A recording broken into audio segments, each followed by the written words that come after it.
Top, on est dans le Maral de Prague, vous avez, je ne sais pas si vous avez le texte, on est dans le 26e chapitre, c'est pour ça que c'est dans le 26. Ok, et il commence comme ça. Lech ve'asafta zikne Israël, va et réunit les anciens d'Israël. Tiva le'asop zikne Israël, les sifri. Donc Dieu a demandé, tout le monde comprend que c'est un principe de la Géoula, il a demandé qu'ils réunissent les rabbanim, donc les anciens d'Israël, les sages d'Israël. Bechol Makom Chalak Kavod Leskenim, Hachem Mechalek Kavod Leskenim, donne du respect aux anciens. V'amarta alehem pakad pakadeti. Cette fameuse phrase pakad pakadeti, cette redondance du pakad. Vous êtes pakad pakadeti, littéralement, tout en dirait comme Michael, Malkiel. Libéré, vous êtes libéré. Pakod. Pakod, ça veut dire se souvenir, pakod, ça veut dire restituer, mais pakod, ça veut dire aussi libérer. Ici, ça veut dire libérer. Pakod, pakadeti, j'ai racheté.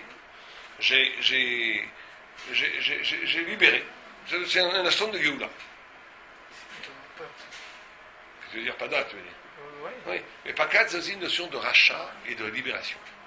Bibliquement parlant, c'est pas en hébreu moderne ni en hébreu biblique, en hébreu talmudique, mais Pakad, c'est une notion de libération. Itrem, Ken, Ve'at azu lachem b'shmot rabba. Ok, on a vu. Amarlo, Mesoret bi'adam, Yosef, Shevelachon ze nigalim. Ils avaient une tradition que celui qui formulerait cette expression Pakad Pakadeti serait le Messie, serait le libérateur d'Israël en Égypte. D'accord? Celui qui peut dire cette phrase est le Messie. Bon, on le voit très bien. Il avait de Yosef. Sheneema Pakad Pakadeti etrem. Miyad veshamu les kolach. Ils écouteront ta parole. Lama shemosarta geula. Shemesoret geula aya beyadam. Shekol goel asher yavo veyomar pkida kfula. Ce qui dira un chant de pkida, qui veut dire en même temps souvenir, qui veut dire en même temps, on va voir ce que ça, pourquoi il y a autant de signifiance de ce mot-là. Souvenir, qui veut dire aussi frapper, même punir. Je restituerai, je rendrai, comme je dirais, pakad, je vais rendre aux Égyptiens ce qu'ils ont fait. Celui qui dira.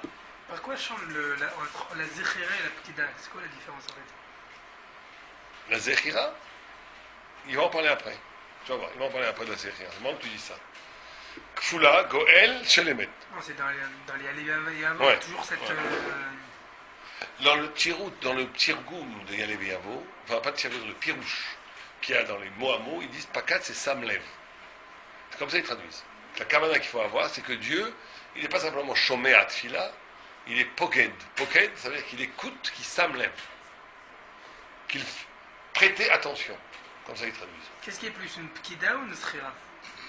La première, une pkida. On va voir pourquoi. Veyesh layen baiser, maïnian. Alors il pose toute la question, Maral de Prague, toujours d'emblée, la question essentielle qu'il faut poser. Veyesh layen baiser, veyesh layen baiser, maïnian kfela kpedut kpeda el hageoula. En quoi est-ce que la redondance, la répétition, on va dire répétition plus de redondance, la répétition de Pakad illustre de façon parfaite la notion de Géoula, la notion de libération. Géoula, c'est la libération, le fait que Am Israël, que le peuple sera libéré d'Égypte. Vayomru, ok, on va voir un peu, on va dire un tout petit peu, après on va essayer de commenter. Vayomru b'shmot rabba, ma'u pakad pakadeti, pakad b'mitzrayim, pakadeti el hayam, pakad le'aba, pakadeti le'she'ava. Donc on dit d'avoir une drôle de phrase dans le Midrash, que pakadeti, pakad b'mitzrayim, j'ai pakad, on va dire pakad, je me suis souvenu, j'ai exigé, j'ai libéré en Égypte. Pakadeti alayam, j'ai aussi libéré sur la mer, dans la mer Rouge. Pakad le'aba, et je libérerai plus tard avec le Mashiach effectif qui viendra à la fin du 4e exil. Le Messie qu'on attend tous. Pakadeti le'she'ava. Kavanatam, qui Israël nigalou b'mida eliona merod. Am Israël est libéré par une chose très haute, par une dimension très haute. Chez Zot Amida kolelet akol. Les Shava, parce que Pakad, c'est la révélation d'un nom qui révèle que le passé, Akol, la totalité, les Shava ou les Abba, Keda b'Mitzrayim, Keda layam, donc liberté absolue du temps, passé, futur, liberté absolue du lieu, la mer ou l'Égypte. Hein? Il promet pour le futur, c'est promis. La Pkida, elle est dans le passé, dans le présent et dans le futur. Elle est totale, elle est partout. On va voir. Oh, ou Pkida, les gars. Qui les gadol mahalat à Pkida, azot, kolelet arbe. Les cas à la shon kafoul. La répétition du nom de Pkeda vient nous rappeler qu'il y a une totalité dans ce nom. Vechol zemoré, tout ça nous montre quoi? Al mahalat à Itzia. Chez Itziu Vinifkedu Bemaala Akolelet Akol. Ils ont été libérés par une hauteur qui inclut tout. Bon, alors on va prendre 2 minutes. Première, il faut s'arrêter un tout petit peu sur cette notion de répétition. Pourquoi la répétition renvoie à l'idée de Géoula aussi fortement d'après le Maral? D'accord? Alors, la notion de répétition, c'est une répétition très récurrente, qui revient toujours chez le Maral, qui est fondamentale. C'est un concept qui est peu connu, très peu connu. C'est la notion de répétition. C'est quoi la notion de répétition? C'est la notion qu'une chose, en se répétant, elle acquiert sa absolue singularité. La répétition, c'est une libération, parce que quand je suis capable de répéter une émotion, répéter une action, refaire, d'où une des exigences de répéter les mitzvot, répéter l'étude, etc. Tout, il y a toujours cette notion de répétition. La répétition rend à l'événement sa qualité de pureté, d'absolue séparation des autres. Le fait qu'il soit double, qu'il soit répété, ça fait que la chose, elle va être revivre d'une façon essentielle, alors que la première fois, elle était vécue de façon accidentelle. C'est comme si une chose n'apparaît à elle-même dans toute sa lumière que quand elle est répétée. La répétition, c'est la libération parce qu'elle arrache l'acte, l'événement, la parole ou la pensée, à un processus d'élaboration. Quand tu la répètes une deuxième fois, elle devient seule. Puisqu'elle est déjà advenue, si vous préférez. Donc la deuxième fois, elle ne dépend plus des processus qui l'ont fabriquée. D'où la notion essentielle. Vous avez un événement qui peut apparaître banal, c'est en le répétant qu'il va avoir toute sa singularité. Pourquoi il va apparaître banal la première fois? Parce qu'il va être compris comme un élément d'un tout qui est arrivé comme ça. Quand vous êtes capable de répéter un événement, de répéter dans la conscience, dans la réflexion, dans la parole, dans l'activité, même dans l'acte, c'est que vous donnez à l'événement une dimension unique, solitaire. La première phase de la répétition, et c'est pour ça qu'elle engendre de la libération, c'est comment? Dans la répétition, je vois une stabilité, c'est quelque chose qui n'est pas mi-cri. Qui n'est pas mi-cri, c'est très important. Elle n'est pas mi-cri, elle n'est pas juste elle n'est pas fortuite, elle est là. On est quand même, c'est mi-cri voilà, installé. Mais ouais. Plus que ça. Elle n'est pas. Ouais, mais là, c'est vrai ce que tu dis, mais c'est pas du tout à ça, pas du tout assez loin. La notion de répétition, c'est de s'approprier la vie. On va dire ça comme ça. C'est de s'approprier la vie. Ça veut dire que tu as un événement qui apparaît. Tant que tu ne le répètes pas, il n'est pas qu'il n'est pas qu'à toi, c'est pas ça que je veux dire. Il n'est pas que c'est pas qu'il n'est pas à toi. C'est que c'est pas encore de la vie. Ça ne devient de la vie, du sens pour toi que si tu le répètes. Un événement devient intérieur devient à toi que quand tu le répètes. Pourquoi? Parce que l'impulsion n'est plus du dehors vers toi, il est de l'intérieur vers l'extérieur. Tu le répètes. Donc tu es la cause même de ce qui t'arrive. C'est ça la conscience de la libération. La conscience de la libération la plus haute, c'est de comprendre que tout ce qui t'arrive, t'en es la cause. Et tu vis en galoute, et tu vis en exil, et tu vis dans les ténèbres, tant que tu vis d'une façon en vérité, c'est le paganisme. Le paganisme voit le monde comme un monde étranger à l'homme, où tout ce qui se passe n'a aucun rapport avec lui, on le subit. Le judaïsme, la Torah, la révélation te dit qu'en vérité, c'est pas qu'on est coupable de tout, c'est parce qu'il y a une brique qui tombe sur la tête, c'est nous qui l'avons voulu, c'est pas ça que je parle. Je parle qu'un mouvement, qu'un événement va ne devenir véritablement libérateur que quand ce mouvement, tu vas le comprendre, qui vient de toi. Comment il va venir de toi? Par l'exercice de la répétition. Tant que tu ne le répètes pas, il va être vécu. Une répétition volontaire, c'est-à-dire. Complètement. C'est jamais de la même façon que la première fois, Ça s'est passé au milieu d'une situation. La deuxième fois, c'est une deuxième situation qui va refaire la même action. Ouais. Ça va pas être une répétition. Mais au contraire, ça va être une réaffirmation comme il a dit, du micri, l'accidentel qui arrive plusieurs fois. Ou bien à l'extérieur, je suis condamné à Clara, il y a toujours les mêmes problèmes. Tant qu'on est dans cette logique-là, on ne peut pas être libre. Enfin, on n'est pas dans la libération. Là où on est dans la libération, c'est qu'à un moment donné, ce qui se passe est le produit d'une volonté intérieure qui fait que ça se passe. On la répète. Et si jamais dès le début c'était une action qui était entièrement volontaire, ça serait aussi... Elle serait peut-être double en soi, au sens où elle est déjà répétée, puisqu'elle est anticipée à l'intérieur pour qu'elle arrive. C'est la notion d'événement et de fidélité à l'événement. Comment est-ce qu'on est fidèle à un événement? C'est en créant un nouvel événement. Que la répétition soit elle-même un événement. Ça va très très loin ce qu'il dit ici. Que la répétition est la clé de la Géoula. Par exemple, un exemple bébête, parce qu'il faut quand même montrer les choses au monde. Très, très souvent, les gens se lancent dans une vie parce qu'ils ont rencontré quelqu'un. Ils ont rencontré leur femme, vous savez, toute la vie, elle est partie comme ça. Maintenant, on va être dans la conséquence de la combinaison rare, ou bien une partenaire, ou ce que tu veux. Si toute la vie n'est qu'une conséquence de cet événement fondateur, on s'éloigne de la Géoula.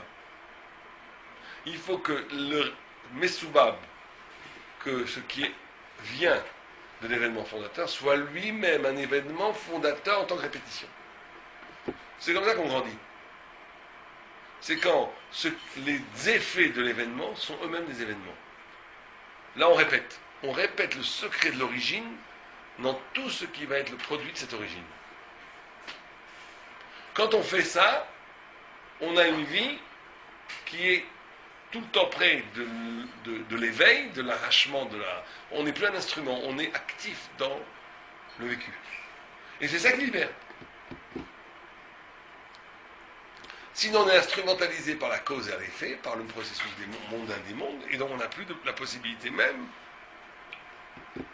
de devenir libre. C'est ça la liberté. La liberté, c'est d'être capable de répéter.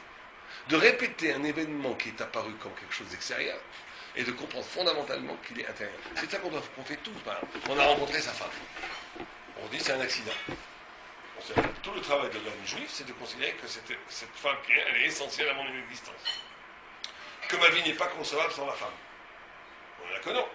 Qui dirait que ma vie serait sans la femme.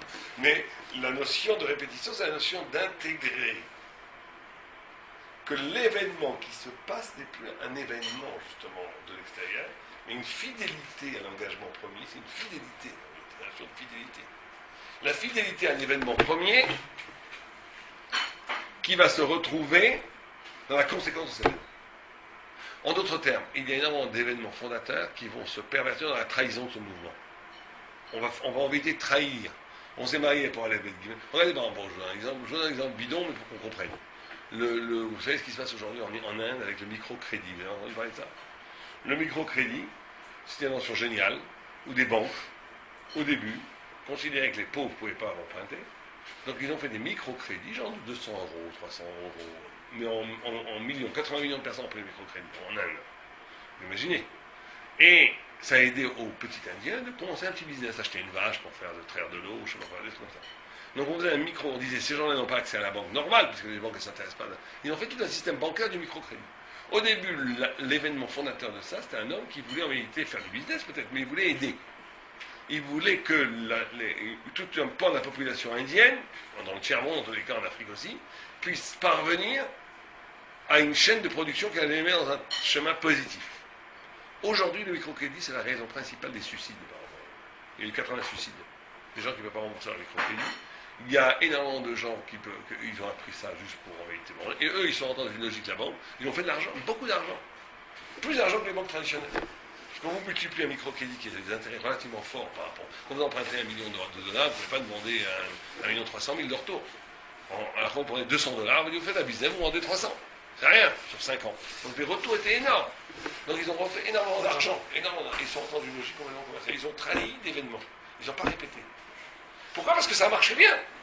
Ça marchait tellement bien, ils sont rentrés dans une logique où il n'y avait plus besoin d'événements originels. Donc on l'a trahi d'événements originels. Donc on est arrivé au contraire de ce qu'on voulait faire. La fidélité à l'événement originel, c'est cette possibilité que quand ça marche justement, Je dis attention, oulala, on refait maintenant un choix comme si c'était le début.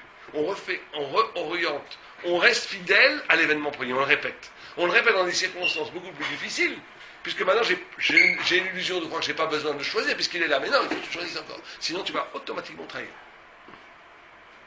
Et ça, c'est toujours pareil dans la vie. Dans la vie, il y a des événements fondateurs, des choix fondateurs, ou des choses fondateurs, que après, et quand ça marche, là où c'est dangereux. Quand ça marche, là où c'est dangereux. Bon, en tous les cas, c'est la première notion de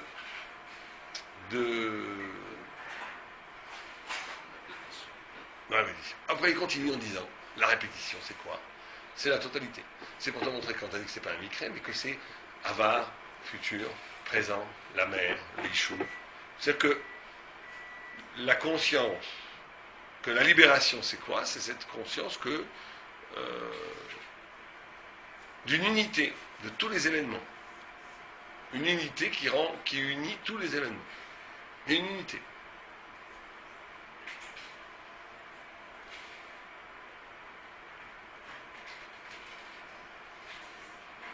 Donc, on va continuer un peu ce qu'il dit. C'est vrai que c'est un concept très profond, la répétition. Mais il faut la méditer, c'est un concept fondamental. On pourrait écrire un livre rien sur cette notion-là. J'ai vu un peu la répétition quand il appelait avec Abraham. Tout le temps. Abraham, Moshe. Ah ouais. Hachem. Hachem, c'est exactement la notion de répétition. Hachem avant le péché, Hachem après le péché, ça veut dire quoi? C'est-à-dire que tu es capable, après le péché, de reconduire un événement d'amour et de d'écoute avec Akadosh Baruch Hu, malgré le péché. C'est ça toute la capara de Hachem. Hachem, c'est comme tous les farchis disent. Hachem, c'est Hachem avant la faute, Hachem après la faute. Comment tu peux avoir après la faute? Le péché n'est plus le même. Ah si, je suis le même. Pourquoi? Parce que fondamentalement, je suis le même. C'est-à-dire que je suis capable de recréer cet événement d'avant. L'événement est absolument libre, c'est ça la grande idée. La répétition, c'est que l'événement en soi, il est absolu, il ne dépend pas de rien. Tu peux le recréer dans n'importe quelle condition. Et dès que les événements sont des produits de l'environnement, je ne suis plus capable d'étudier parce que j'ai péché, c'est pas vrai. Mais bon, tu n'as jamais étudié, oui. Si tu comprends vraiment, tu es capable. La répétition, c'est la virginité. D'où la libération. Le fait qu'on est toujours vierge, quelque part.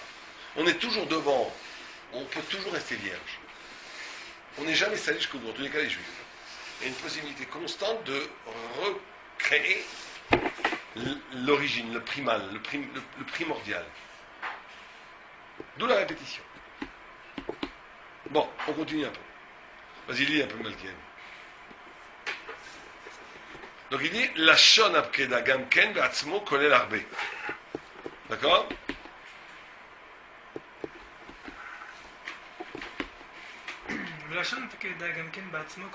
C'est-à-dire qu'au-delà du fait qu'elle est répétée dans la Torah, pakad, on voit que la Torah, elle utilise le nashon, le vocable de keda, donc de libération, de souvenir, tout ce que vous voulez, c'est un signe, il y a énormément de synonymes.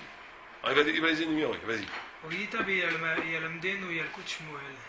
רמז בחטא, יש פקדה בשמיים, שנאמר יפקוד השם על צבא מרום, במרום. Là, cette notion, quand on lit le passouk là-bas, c'est les premiers farshim, ils expliquent la notion de punir, de châtier. Il y a une notion dans la libération de châtiment. On voit que c'est châtier. Vas-y. ויש פקדה בארץ, Donc il y en a un au ciel. פקודת הארץ ותשקקיה. D'accord? Ça, c'est une notion de souvenir. Je me souviendrai de la terre. D'accord? Et Téchaker, je vais l'arroser d'abondance. יש פקדה לפורענות, שנאמר פקדתי אשר עשה עמלק, ויש פקדה לשלום וכולי, כמו je pense qu'il y a plusieurs. La Pkeda a énormément de visages. Énormément de visages. Alors il explique. וגם זה מבאר לך. זה מבאר לך, למה הייתה הגאולה בלשון פקדה? כי אין פקדה היא דבר שייך לכל הדברים ולכל העניינים, אין בארץ, אין בשמיים, עבר, עתיד, אין טובה, אין לרעה. ואינו כמו הראייה, le regard. כי הראייה היא אחת לטובה. והזכייה, il dit aussi le souvenir. שרואה הטוב כמו הרע. והראייה היא אחת. וכן הזכירה וכן השמיעה. אבל פקידה שהיא לטוב אינו כמו פקידה לרע, ופקידה שעבדם בים אינו כמו פקידה לעבדם במצרים. ופקידה במה שעשה לשעבר אינו כמו פקידה לעשות עמהם עוד. וכן כל דבר יש לו פקידה בפני עצמו לפי מה שהוא, ומכל מקום שם פקידה על הכל, ואף על גב שהם מתחלפים. Alors il dit, c'est une idée vertigineuse. Il dit, le regard ou le souvenir ne peuvent pas être libératoires, en tout cas portant le secret de la libération, parce que c'est la même chose. Tu vois le mal ou tu vois le bien, c'est le même regard. Que tu vois quelque chose de mal ou que tu vois quelque chose de bien, c'est toujours le même regard. Que tu utilises les mêmes mécaniques pour voir le bien ou le mal. Tu utilises les mêmes mécaniques pour te souvenir d'un bon souvenir ou d'un mauvais souvenir. C'est une différence d'intention. C'est c'est le sujet qui change. C'est une même action, c'est le sujet qui change. Alors qu'il dit que la Pkéda du ciel, la Pkéda de la terre, vient du Havar du Fils, non, aucun rapport. Aucun rapport. Mais qu'elles sont unies par un même nom. C'est ça la libération. Il va vous dire que c'est la libération. Unies par le même nom, alors que le mouvement de la Pkéda n'a aucun rapport l'un avec l'autre. Alors pourquoi elles sont unies? Pourquoi elles sont unies? Déjà, il faudrait savoir c'est quoi la différence. Entre une Pkéda la Shema, une Pkéda la Retz, une Pkéda la Tova, une Pkéda la... La différence c'est quoi? C'est qu'une Pkéda, comment Dieu il voit, comment Dieu comme nous, Pkéda on peut la faire, hein, un événement libérateur, la Pkéda, elle va se modifier par rapport à son but. Alors qu'un regard, il inclut, il est neutre quand il n'est pas lié au but. C'est ça la différence. C'est que voir quelque chose, l'action de voir quelque chose ne dépend pas de ce que tu vas voir. Qu'elle soit bien ou mal, tu vois. Tu as déjà la possibilité de voir, on va dire. Tu as la possibilité de te souvenir avant. Alors que la Pkéda, le phénomène Pkéda, n'existe qu'en tant que but. Donc, ce mouvement ce nouveau sens libératoire ne va être créé par rapport à épouser une forme tout à fait singulière par rapport à ce qu'il effectue. Vous comprenez? C'est ça que c'est très très très fort et très très très fin. Il dit que, en d'autres termes, pour dire, on va dire les choses simplement, il ne peut pas y avoir de libération si on est devant un cinéma. Vous savez que c'est devant un cinéma.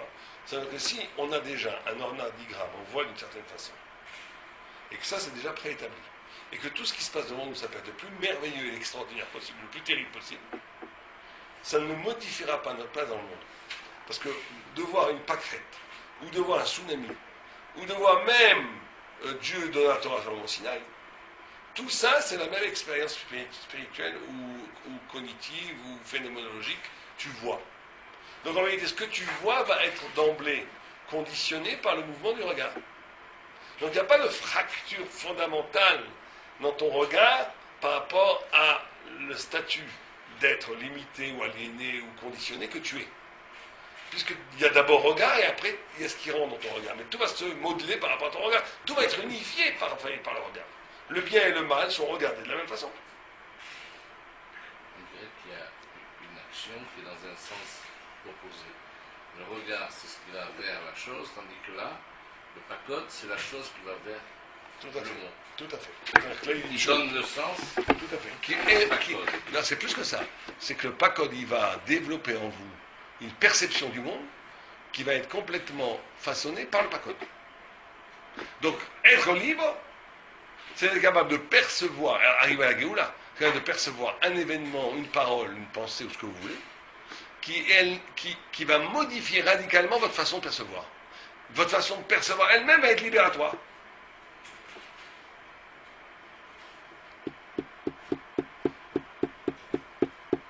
La façon dont vous allez voir, dont vous allez percevoir la chose, va être le résultat de la libération elle-même.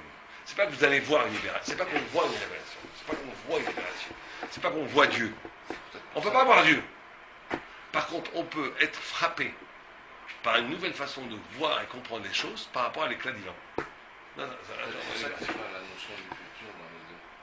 Parce que le futur n'est que la résultante des deux premiers. Où il n'y a pas de futur. Dans Pakod, Pakati, présent et passé. Ouais.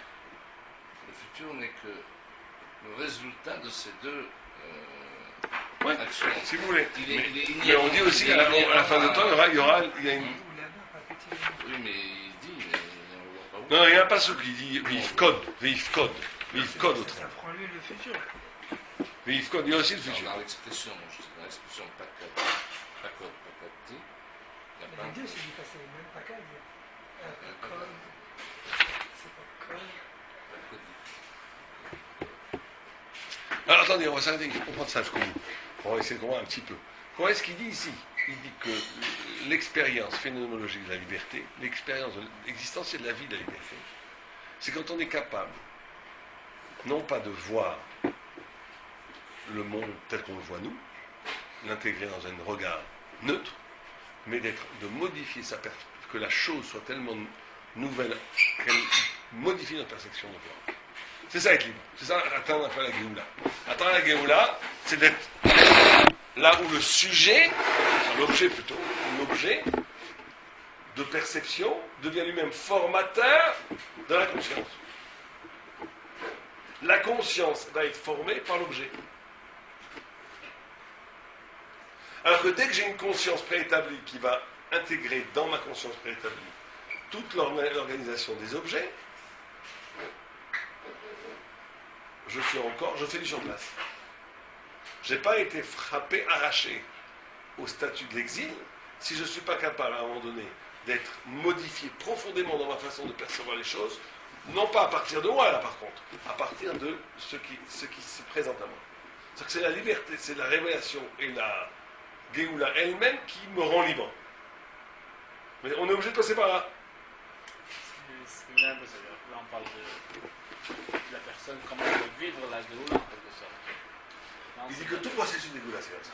C'est comme ça en Égypte, c'est comme ça aussi tous les jours, et c'est comme ça qu'on va se faire à la fin. La Sachem qu'on est en train de parler par contre, Ouais. qu'est-ce que ça veut dire dans cette différente perception des choses?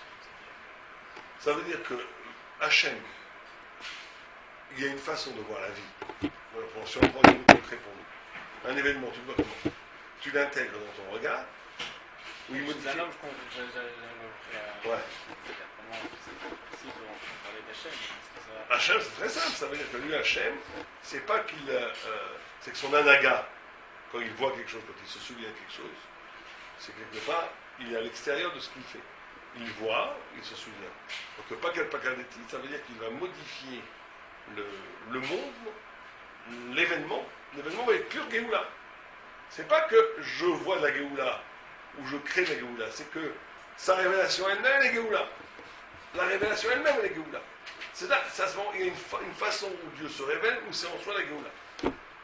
Toute relation avec Dieu en soi est Géoula. Oui. Il y a l'esprit de Spak sur ça. Dieu a écrit le Messie. Il dit Anochi Hashem. Dieu dit Anochi Hashem, le summum de ça, c'est la Géoula.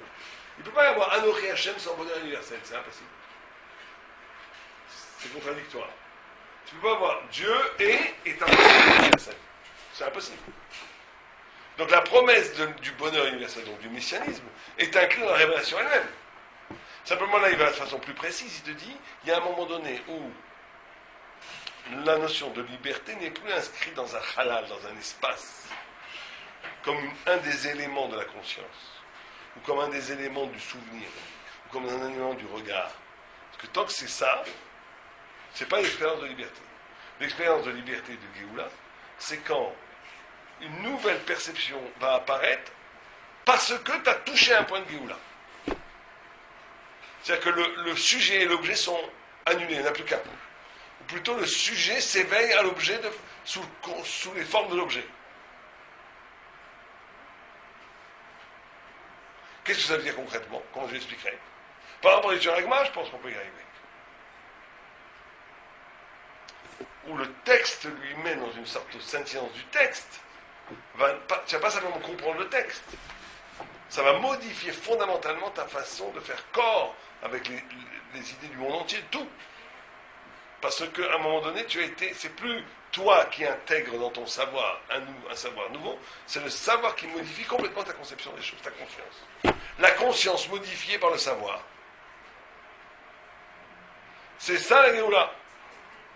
quand la perception elle-même prend les formes du secret de l'objet qui s'éveille. Ça va même plus loin que ça. Plus loin, le Maharal doit penser que la possibilité même d'arriver à la conscience est un éveil. La conscience elle-même est façonnée par le choc de l'altérité, par le fait que je vois quelque chose de dehors qui me fait que je comprends quelque chose. Tohu Bohu Yetzira, le fameux Tohu Bohu, étonnement, confusion et recréation. C'est-à-dire qu'à un moment donné où la conscience est toujours étonnement. Étonnement, ça veut dire être modifié en sa perception par l'objet que je vois. Et ça fait un bohu, c'est un bilboul, mais ça fait après une création. Bon, en tous les cas, ce qui est intéressant, c'est qu'on a ici une sorte d'universel particulier aussi. Puisqu'il dit que il est chaque fois absolument unique, puisque c'est pas du tout la même Keda par rapport au Shamaïm, par rapport à Arès, par rapport à la mer, par rapport à la terre, par rapport au passé, par rapport au futur. Mais qu'ils ont tous le même nom. Ve'afal piken, il dit Ve'afal piken, Ve'afal gav she'em mechulafim, ou mikol makom, shem pkida à la kol, Ve'afal gav she'em mechulafim. C'est-à-dire qu'il y a quelque chose, une unité absolument nouvelle ici. Une unité qui existe, qui ne passe pas du tout par l'identité, puisqu'ils n'ont qu'un rapport l'un avec l'autre. Et c'est pourtant c'est aussi ça le secret de la Géoula. C'est comment tout ce multiple qui est irréductible, où chacun est tellement unique qu'il n'obéit absolument pas aux mêmes lois. Ce n'est pas plusieurs événements dans un regard, où ils sont unifiés par le regard. C'est une infinité de Kida qui n'ont aucun rapport l'un avec l'autre et qui sont pourtant le même nom. ומזה תדע מעלת הפקידה, שכל דבר שהוא אחד וכולל הרבה, מדרגתו יותר גדול, אז שהוא מעלה גדולה כולל הכל. לפיכך זה שם הגאולה דווקא שזה מורה על מעלת היציאה. מכאן נאמר פקידה כפולה, שאילו נאמר פקידה אחד, הייתי אומר, אף על גב שכתב לשון פקידה, שהוא נאמר לטובה ולרעה וכל העניינים שנזכר, שזכה, מה נעלה שיצאו ישראל במעלה הכוללת לכך כפל לשון פקידה כדלת, פקד במצרים פקד יציאה לים ויש לפרש כפשוטו. Ok, donc en donnant il veut te montrer que Am Israël est sorti d'Égypte pas de façon circonstancielle, pas de façon anecdotique, même pas à propos d'un projet futur. Il est sorti parce qu'il a été à ce moment-là le sujet de la libération qui collait le tout. Il a été lui-même le lieu de la totalité qui amène la libération.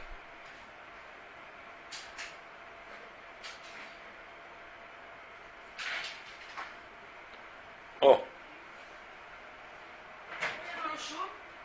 מפני כי ישראל נגאלו בעניין זה, להציב את הרעי, où est-ce qu'on en est? לכך, נאמר פקידה כפולה. שאילו נאמר פקידה אחד, הייתי אומר, אף אגב שכתוב לשון פקידה שהוא נאמר לטובה ולרעה וכל העניינים שזכה. מה נעלה שיצאו ישראל במעלה הכוללת? לכך כפל לשון פקידה, כדלהים, פקד במצרים, פקד יציאה לים. ויש לפרש בפשוטו, כי הגואל שאומר פקידה כפולה הוא גואל של אמת, מפני כי ישראל נגאלו בעניין זה להטיב להם, לגאול אותם ולהרע למצרים. פקידה הראשונה להטיב לישראל והשנייה להרע למצרים. Là, c'est une explication simple, il dit simplement que la Géoula a deux versants. Le versant qui apporte la libération au peuple, à ceux qui le méritent, mais qui apporte la punition à ceux qui doivent être punis. C'est-à-dire que la Géoula, elle est forcément double, au sens où elle est élévation de la vérité, récompense pour les méritants, mais punition et destruction du mensonge.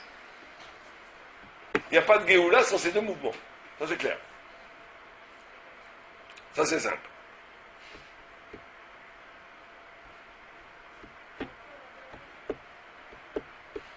Ou pirouge rishon ikar, kacher tavin, ve'u davar nifla ve'omek merot, comme il dit. Il dit que le ikar, c'est que le deuxième, c'est pas du tout ikar.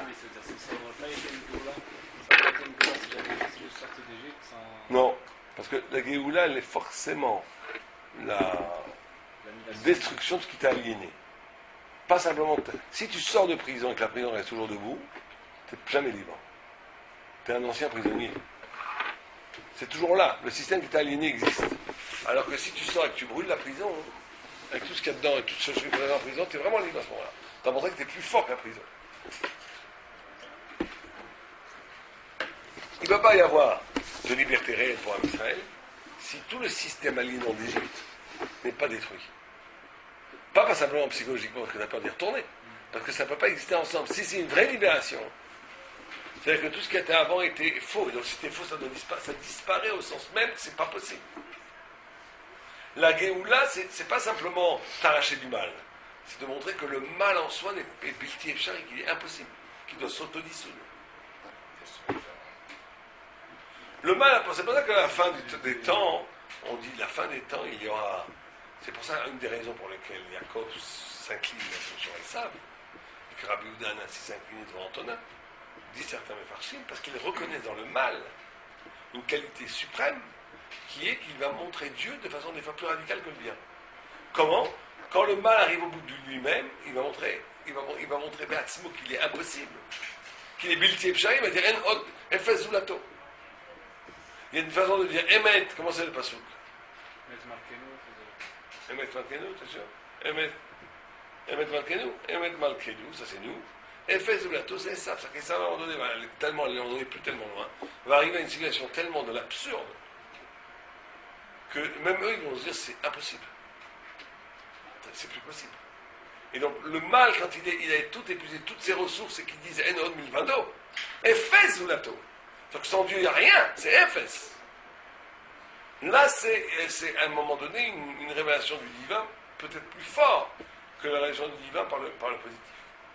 Et une des raisons, non, on ne fait pas ça, mais une des raisons qui est expliquée de l'inclinaison que Yaakov a fait sur Esav, et que Rabbi Yehuda ainsi faisait sur Antonin, c'était cette notion-là qu'il y a dans les dômes, il y a dans Esav, il y a dans la civilisation maléfique, qui est la civilisation occidentale, ça veut dire celle qui va porter l'homme, qui va mettre l'homme comme absolu, le profit dans l'absolu, le désir en absolu, etc., qui va nier Dieu en essence. À un moment donné, cette négation elle-même va se retourner contre elle-même en disant, mais sans cette négation, elle ne mène qu'au vide, au néant, elle fait du bateau. Donc, tu es obligé d'avoir dans la Géoula cette destruction du mal.